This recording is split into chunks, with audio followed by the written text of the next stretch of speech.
As I mentioned before, this evening's presentation is entitled My Story, and is a very special presentation because we have two people who have volunteered to share their personal and lived experiences with opioids.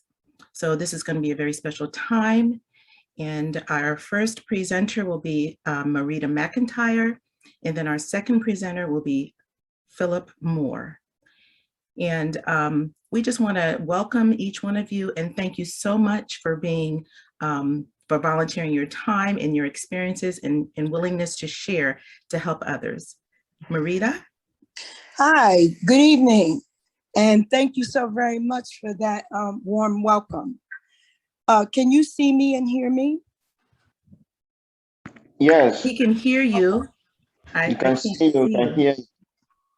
Okay, I did put my camera on, but that's all right. If you can hear me, that's fine. Again, my name is Marita McIntyre. I'm a recovering addict and alcoholic, and I'm so grateful just to be alive today. So before I even get started, I just want to say, thank God, who I choose to call my higher power, for getting us all here.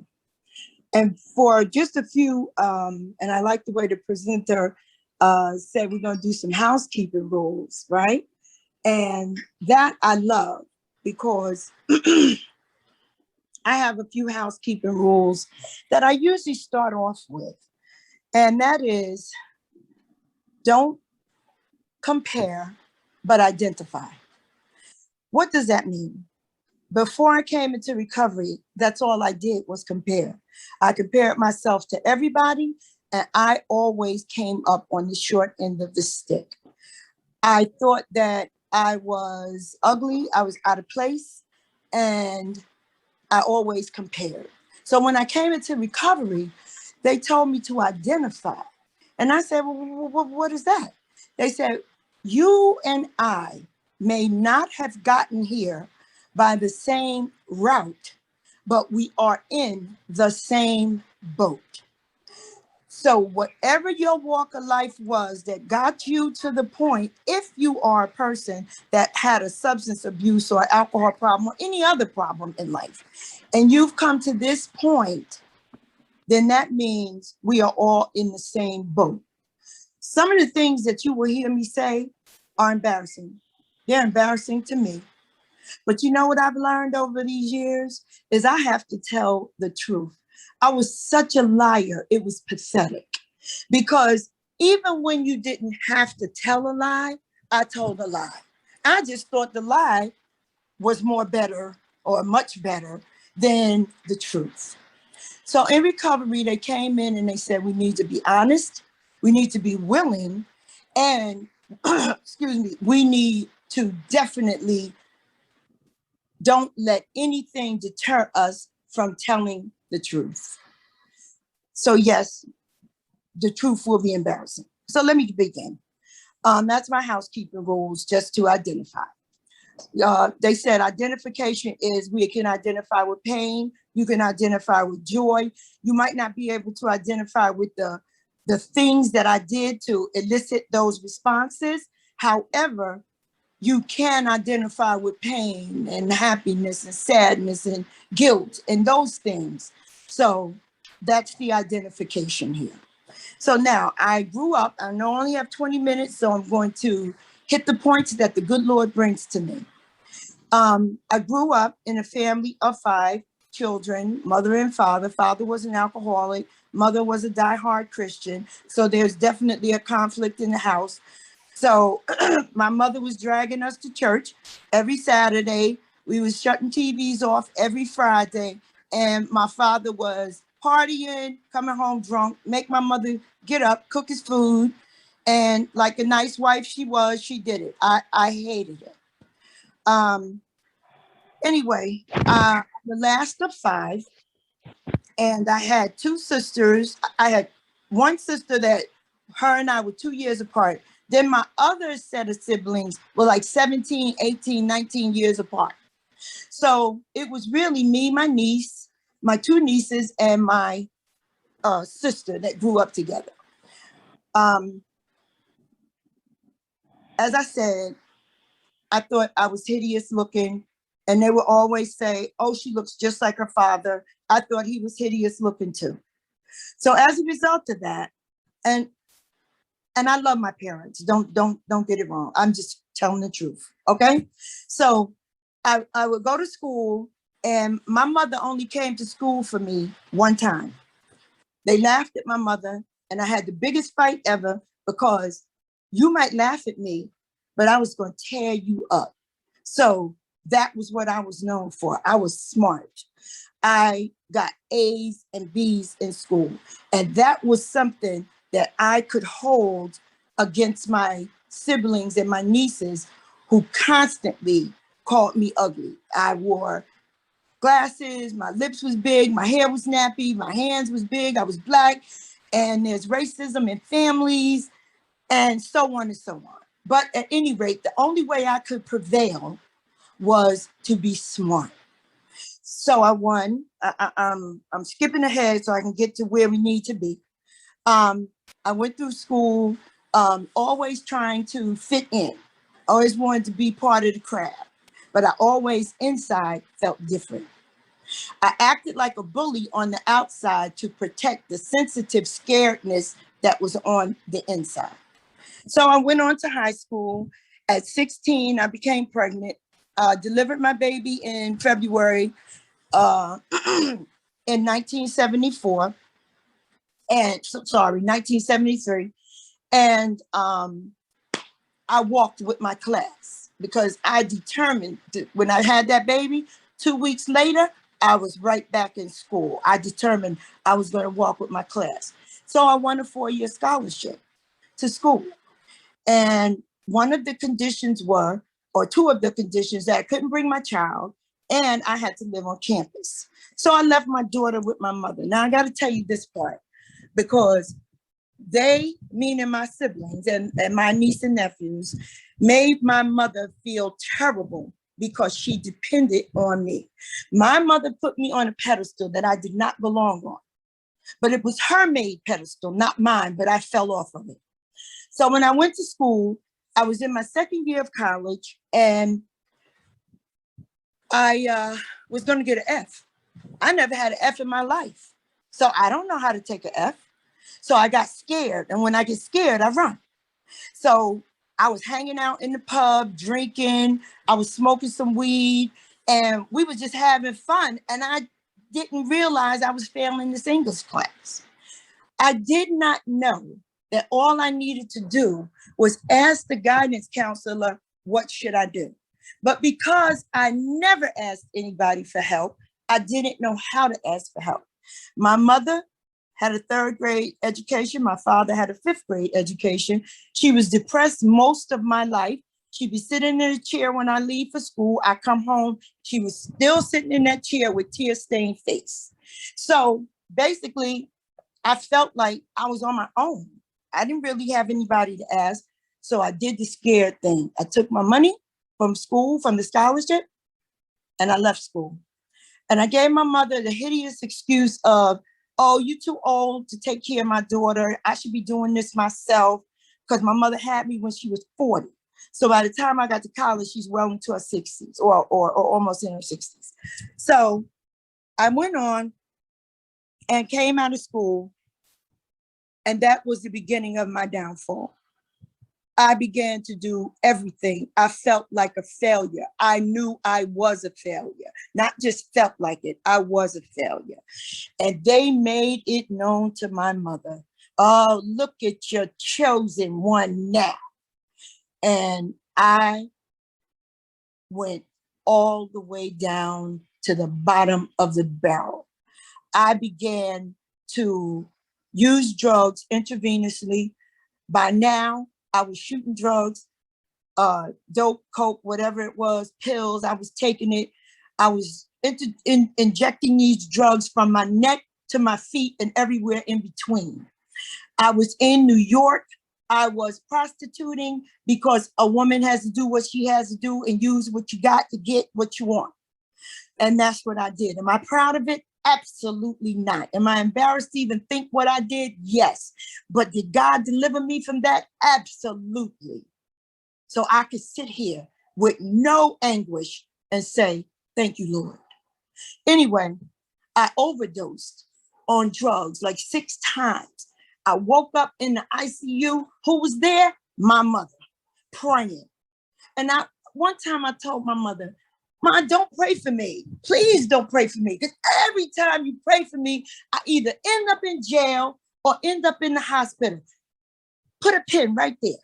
Not knowing now what I know, God was saving me every time he put me in jail or I woke up in the hospital, that I was alive again, not knowing I had just died, and they brought me back to life 6 times.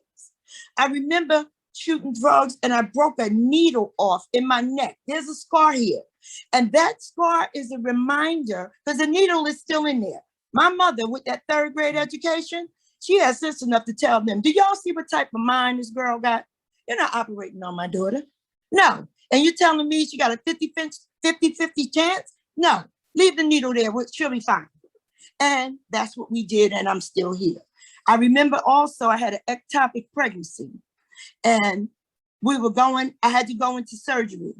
And my mother's sitting behind the curtain, and she heard the doctor say, "Oh, let me go in 9 because I got to put this dope fiend BITCH to sleep." Well, who was in 9? Me. My mother walked out there and she said, "No, you will not touch my daughter because I don't trust you to wake her up." I had to be in pain some more hours while they found another anesthesiologist because my mother refused to let him touch me. I wasn't in my right mind. All I wanted was some drugs to get out of pain. But my mother, like I said, with that 3rd grade education, knew enough to say, no, you're not going to touch her. So anyway, I go on and life is just getting worse and worse. I lost my apartment. I'm selling everything, including me, to anybody that would pay something. And life was just miserable. So I had been into rehab like 3 times before, right? And I just couldn't get it. Every time I went there, I compared and not identified. So every time I compared, because I still had on some lipstick, I still had some fake earrings, I was still looking halfway decent. So I would compare and I would say, oh no, I never did that. I'm not ever. This is not the place for me. So 3 times, every time I came back, I was worse. The last time that I came into a program was at a hospital that I would work after, that I had been overdosed at everything in this hospital. And I finally went there and I said, I need help. I sat there 8 hours in the waiting room waiting for a bed, but I wouldn't leave. I was stinking. I had not bathed in about a month. The only things I washed were the parts that I needed. And God allowed me just for one moment to get a glimpse of who I really was. I stood in the mirror, and in order to shoot up in your neck, you have to blow your face up so that you blow up the vein. I shot up in my neck, and for 1 second, I looked at myself and I said, you ain't SH, and y'all finished the rest. I went back to doing what I was doing, but that's the night that I called for help. And I don't want you to think that I called for help because I wanted help. I didn't want help. I called for help because I was going to be evicted out of my project. Trying to keep time. I was going to be evicted out of my project home where I was paying $82 a month, gas and electric, heat and hot water included. And it was a 2-bedroom apartment. And I was going to lose this apartment because I didn't pay my rent for 6 months. So they told me, well, there's a clause that says you live in public housing and you go into treatment, they can't put you out. That was the only reason I went there. I was tired. Yes, I was. But my motivation was I didn't want to be sleeping on my sister's dining room floor, giving her my food stamps and my little half of my little welfare check anymore. My daughter and I had finally got an apartment. I didn't want to lose it. So we went on and I got admitted in that hospital. Now, I don't know about anybody else, but I felt like God despised me. And guess what? I thought I despised him too. So when I got in the room, I got on my knees. I remembered all the stuff my mother done drug us to church, drug us. So I had a drug problem before I had a drug problem. So I got on my knees and I said, Lord, I don't know if you like me, and I'm not too sure if I like you, but could you please help me? That's all I said. It was no elaborate prayer. I was, like I said, I was smelly. I had a rag on my head. I had black tracks up and down my arms, my legs, my thighs. I was just a horrible mess. My socks could stand up in any corner and walk to the washing machine. They smelled so bad.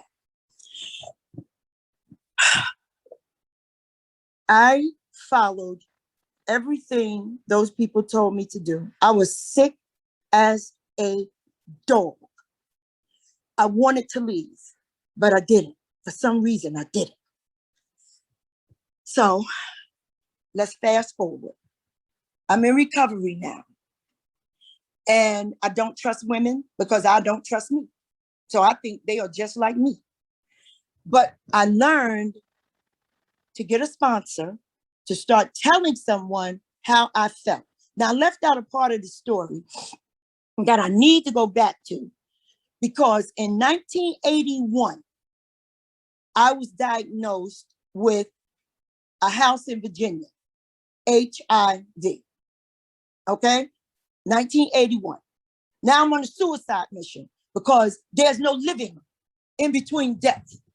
So I'm on suicide mission, but I can't die because every time I try to kill myself, God wouldn't let me. So now I'm in recovery, and it's 1991, 10 years later, right? My diagnosis didn't change. You know what changed? The way I viewed it. I said, I told my mother, when I told my mother that diagnosis, everybody in the world was scared of that diagnosis. They threw bleach everywhere I went. They gave me a separate knife, fork, and spoon, and plate and cup, and I could use nothing else if I wanted to eat there. And after I ate, they threw bleach and everything. I cried and I was mad with God for a while. I said, why did you do this to me? I know you hate me. But come to find out, he did not hate me. He loved me, and I knew nothing about his love. So as I started to grow into recovery, it started to go back to my house of worship. And that's all I knew. I also have to tell you, I spent 7 years on methadone. I walked around like a zombie every single day, taking pills just to enhance the zombie high and appearance. So when I came into recovery, I had to live with all of that. I had to learn how to ask a higher power, who I had to use at that time, the rooms of Narcotics Anonymous, because I still wasn't on good terms with God now. I still don't think he likes me. Although he's doing things, he don't like me. So also in 1991, when I came in recovery, I said, okay, God, what we gonna do? I said, I need a career. And you know what? I determined I was going to be a registered nurse because I didn't want to, I wanted people to be treated better than I had been treated. I was, oh God, and people stay away from you. And the nurses and things, they came in like they were in a play room. I mean, it was horrible. So I said, I'm not going to treat people like that, God. Just let me become a nurse. So I became a nurse. Dana Reeves, she sat and encouraged me many days to become a nurse. Helped me out so much. And I don't want to start calling out names, but I had to say that, okay? She listened to me. We talked, you know? And honestly, I became a registered nurse in 1997. I got my associate's degree. I went on to get my bachelor's degree. I went on to get my master's degree. I got married. I had 46 people in my wedding. I have so many friends, so many family members that came into recovery because God changed one life. I have about 3 of them on this call right now. My cousin, my nephew, my brother, my friends. What God changed one life. And everything around me started to change. I have 10 grandchildren. I have 5 great grands. And the only reason I'm here to see him, because the God that I now know loves me. You can't tell me he doesn't love me. No matter what I go through in this life, my best day in recovery will outdo the best day I thought I was having. I mean, my worst day in recovery will outdo the best day I thought I had while I was using. And I really am going to shut up and let the next speaker come. But I just want y'all to know that God can turn your life around. I can't tell you the whole story in this amount of time, but I hope I said something that God could use to help somebody. I had 3 classes in my doctorate before my husband expired in 2017. Been through a lot. But you know what you can't do? Is you can never tell me God doesn't love me. And you can't tell me that he doesn't love you, because I know he does. I hope and pray that I brought you a typical message from the Lord, and I thank you for listening. Have a blessed day. I'm still here. A question for you. This is Pastor Reeves. Yes. Tell us where you started working and what do you do now? Oh, okay. Yes. I actually started working in the same hospital that they have revived me all those times. You know, that was at East Orange General, and I worked there, and they would say, your name sounds familiar. And then when they found out it was me, oh my God, we would just rejoice. So right now, I presently am the manager of 7 hospitals that house inpatient hemodialysis. I also must say that my husband was on dialysis for 27 years, and we had a wonderful life. And I love what I do. So that's where I'm at now, just managing and telling about God's love. Thanks, Pastor Reeves. I hope I answered it. Thank you so much. Mm-hmm. Thank you so much, Marita. I have a question. Yes, ma'am. Would you mind sharing what recovery program? I know there's several recovery programs out there. What recovery program were you attending? What were you a part of? I went to a place called Raft, which was in East Orange General, Raft. And then they had a program called Road. I went through that program, and then I went to Aftercare, and that was right here in East Orange.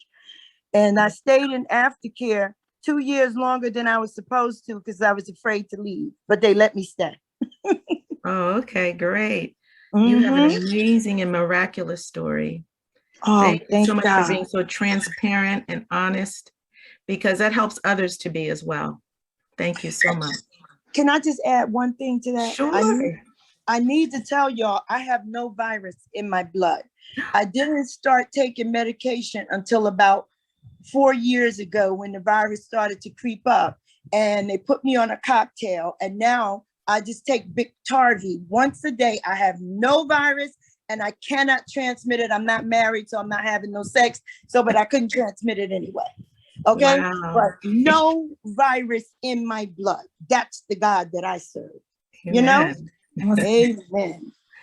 Do we have any more questions for Miss Marita? If not now, maybe at the end. Are you going to hang out with us, Miss Marita? Oh, definitely. I wouldn't go anyplace. Good. Thank you for having me. Thank you so much. No problem. So next we will have Mr. Phillip Moore. Can you see me? Yes. Okay. Good evening, everyone. Again, my name is Phillip Moore. The last time I was here, I was speaking on my experience as a friend and a supporter to someone that was addicted to heroin, but I didn't know it. And my story, the previous time I was here, my story was about how I could have been a better help and a better supporter if I had known the signs and symptoms and the what to look for someone that is addicted to that drug. So this time I wanted to talk about my experience, my personal experience with the opioid product, fentanyl as a painkiller. So just allow me to paint the picture of how I even got to that. I was at work and was working on this project for the F-35 fighter jet. And I was meeting with my director, and I remember standing in her office, and I was suited down, suit and tie and everything. And I was leaving her office, and I felt this sharp pain in my lower back, my left side. And it just was like gripping, and then it just went away. So I went back to my desk, as I said, I didn't know what that was. So when I sat down, then I felt this intense, unbelievable pain in my body, and I didn't know what to do. Now, I was in a secure facility because, you know, this was for the US military. So I didn't want to draw attention to myself. So I remember I walked down to my car, and which was 2 levels down. And I got in my car and I turned the car on and I turned the air conditioner on because I was sweating profusely at that point. And I had no idea what was happening to me. It was happening so fast. I really didn't know what to do. I wasn't thinking straight. And so I remember I took my jacket off, I took my tie off, I took my shirt off, and I just sat in the car hoping that the air conditioner would, you know, make this pain go away, whatever this pain was. And it didn't go away. So I didn't want to call 911 because I was 2 levels down in a secure facility in a secure garage. And I was thinking, how would an ambulance even get in there? And I didn't want all that attention drawn to myself. So what I did, which when I tell this story, it sounds funny now, but it was not funny at the time. The pain was so intense that I actually drove out of the garage, but I remember I was sitting sideways and I was staring and I was driving with my left foot. And so I drove out of the garage and I didn't know where to go. So I just drove to a park in Virginia because I was working in Virginia. And I remember parking my car and I said the air conditioner was cranked up full blast. So I got in the back seat and I was thinking, whatever this pain is, it's eventually going to pass. So I said, I'm just going to ride it out and sit back here in the back of the car, just stand motion, you know, just stay motionless and let it pass. Well, it didn't pass. As a matter of fact, it was getting worse. So I picked up my phone and I just asked Siri for the closest emergency room. So I drove there. Again, I drove seated sideways, holding onto the steering wheel, driving with my left foot. So I was listening to Marita, and I want to thank you, Marita, number one, for being so unbelievably transparent. That was an amazing story. And something you said that I kind of identified with, and that was independence. When you're really independent minded, like we are, you don't even think about it. Well, I didn't anyway. I didn't think about asking for help. That never even occurred to me to call anybody. So, I mean, here I am driving sideways under intense pain, sweating profusely. But in my mind, I had to take care of myself. So I drove to the hospital. I got out of the car. I was walking from the parking lot to the entrance of Nova. And I thought I was going to vomit. And it was all kinds of stuff were happening in my body. So when I went into the hospital, I didn't want to go straight to the front desk because I didn't even feel like I could talk. I didn't feel like I could get a word out. The pain was so intense. So I remember I went in and laid on the bathroom floor because the cold tile felt good. And while I was laying down, men were coming in and literally stepping over me to go to the urinal or whatever. Nobody even helped me. So I felt so humiliated. So I got up and I struggled and I was going to the front desk clerk. And I remember she just looked at me and she said, kidney stones. And so she said, I can just tell by the way you're walking. So I was thinking kidney stones. So they rushed me into the emergency room and they set me up. They gave me an IV. I don't remember them even asking me for my ID or any information. I don't remember any of that. All I remember is once I was set up on that IV, they started pumping the fentanyl into me. And I didn't even know what they were giving me at the time.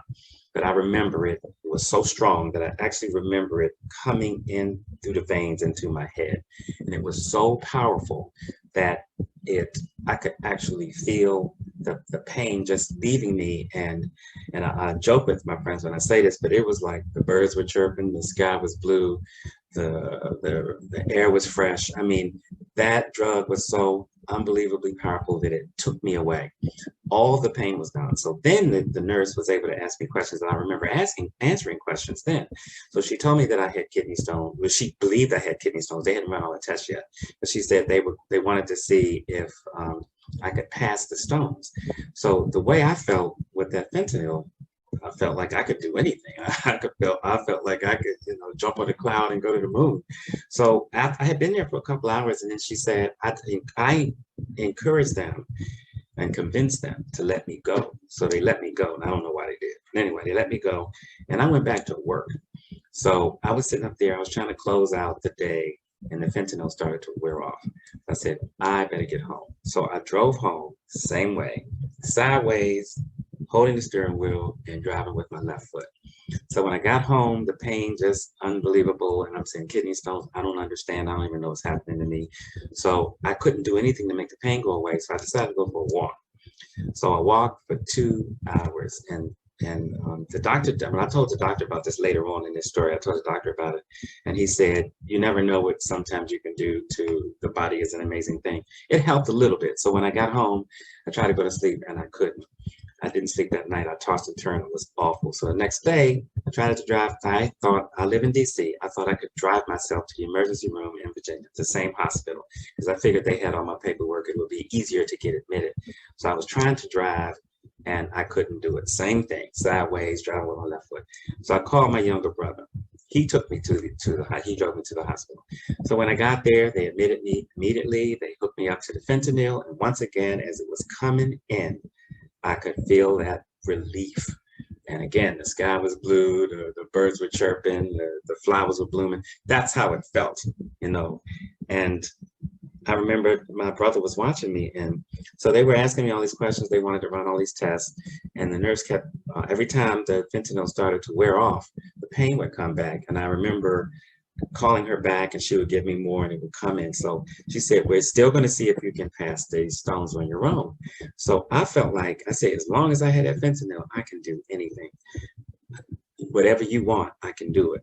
So they were waiting to give me a room so that they could run more tests and everything. So when the room came available, they put me in the room. So I'm in the room, the pain started to come back, but I felt good because I said, well, all they have to do is give me some more fentanyl and I'll be okay. The pain will go. And they said, no, we can't give you that anymore. I remember, I was like stunned. I said, what are you talking about?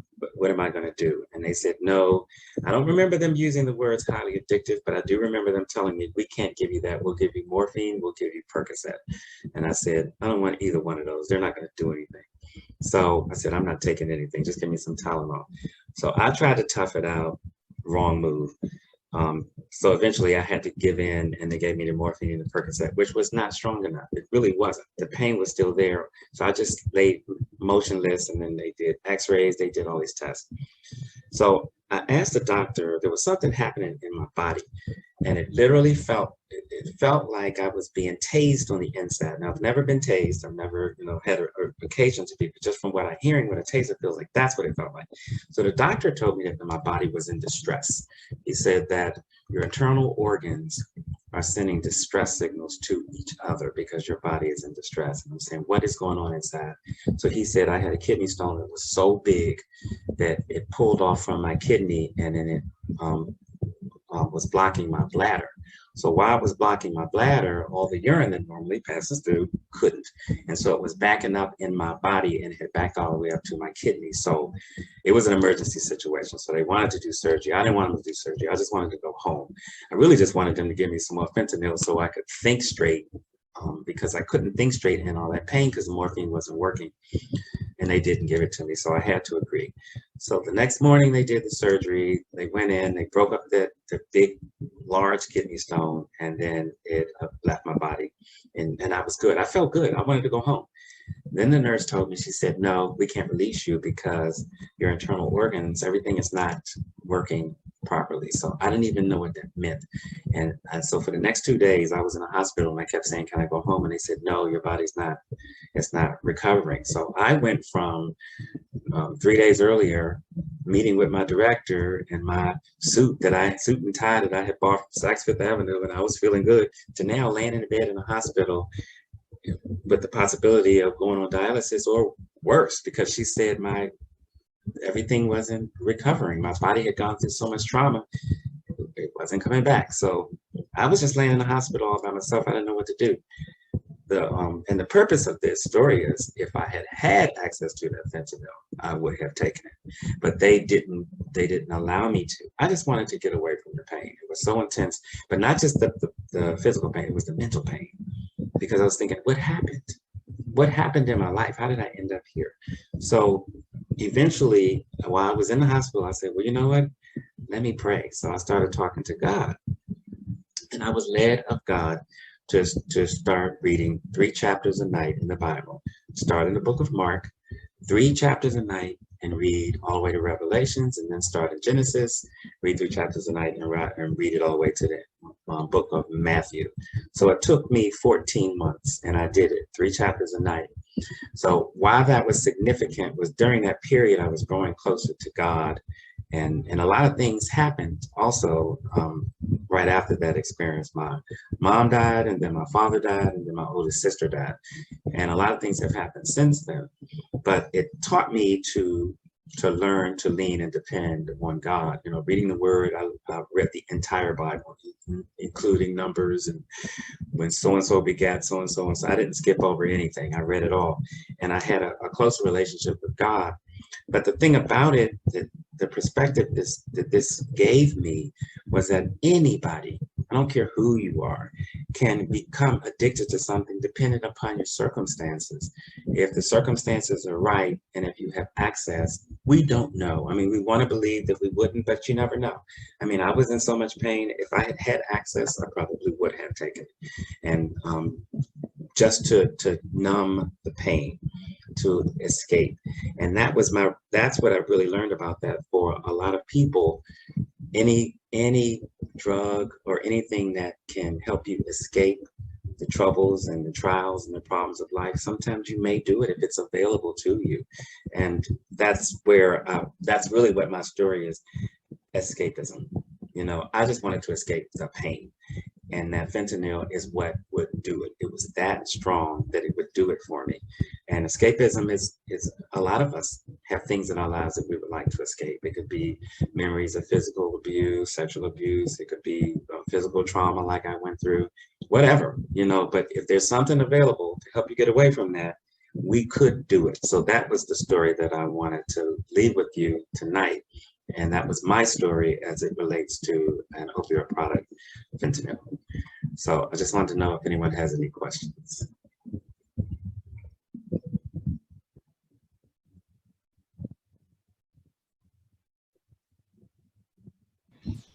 Thank you very much for sharing your story with us, Phil. We really appreciate it.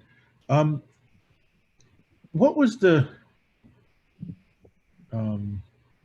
key point? I heard you say that you started to read the Bible, which was a great breakthrough. What really led you to not need the fentanyl anymore? I'm sorry for that. Is that clear? While I was in the hospital, when I came out, I had, they went in, they did the surgery, they got the stones out, so I didn't need it as a okay, the pain, okay. Yeah, I didn't need it as a painkiller, but I did have another episode where I had kidney stones. I had 3 stones that I needed to move, and I remember the experience of them telling me they're moving through your body. They said they could be really, really small, but it feels like a sword moving through your body. But at that time, they say if you can, don't do anything, just try to move it without taking anything. But the pain is so intense that if there was something that you could take that would get the job done, you want to take it, if it's available. But there was nothing available, so I just suffered through it. It took about a day, and it's only been one more experience since then. But I joke with my friends about it because that fentanyl was so powerful that I really felt like I was taken away. And I know it's not a hallucinogenic. I know it's not that type of drug or painkiller, but it's so powerful, so strong that you just feel like you're transported. So, one second you're doubled over, you can't even sit up straight because the pain is so intense. And then once it settles into your system, you're feeling no pain at all. Like you could go out and, run around the block. So it's powerful. It's very powerful. And I just wanted to share that, depending on your circumstances, that's how you can end up in certain stages of life. Thank you. Thank you. Hi, Phillip. Yes. This is Marita. I just wanted to say thank you so much for sharing your story. You are amazing. I identify with wanting to escape. And then when you get that feeling like the whole situation is just beneath us, like, oh, it's so done. I can just, like you said, run around the block. I don't care what anybody says or thinks. This feeling is what will drive us insane, just trying to get it. And I'm so inspired by reading the Bible, the 3 chapters a night. I think I'm going to hone in on that, Phillip. Amen. Amen. Yes. That was an amazing experience for me for so many reasons, but mainly because it was something that I had to commit to. God said do it, and I did it, and it was absolutely wonderful. But the difference with it is that I was reading the scriptures and trying to understand it and apply it. Because the first time I went through the Bible in a year, it was more of a function. It was a project. Just read the Bible in a year. This time it was different. I was trying to hear from God, and every scripture, every passage I read had a different meaning this time, because I felt like I had come that close to death. Because I remember that nurse, she just was so clinical. And when she was telling me, she said, I can't let you go because your internal organs they're not coming back. They're not responding. They're not coming back to wherever they were supposed to be. And I had no reference base for something like that. Like, this was the first time anything like that happened. And I was all alone, and nobody was there. Nobody came to visit me. So to encourage me or anything. So I was just sitting there like, okay, am I dying? How did I go from, just having a meeting with the director and we're talking about blah, blah, blah. And now I'm sitting in a hospital. It was a lot. And so that's really why I say, depending on your circumstances and the availability, you don't know it anyway. That's right. I certainly identify, Phillip. Thank you for sharing. Amen. Thank you.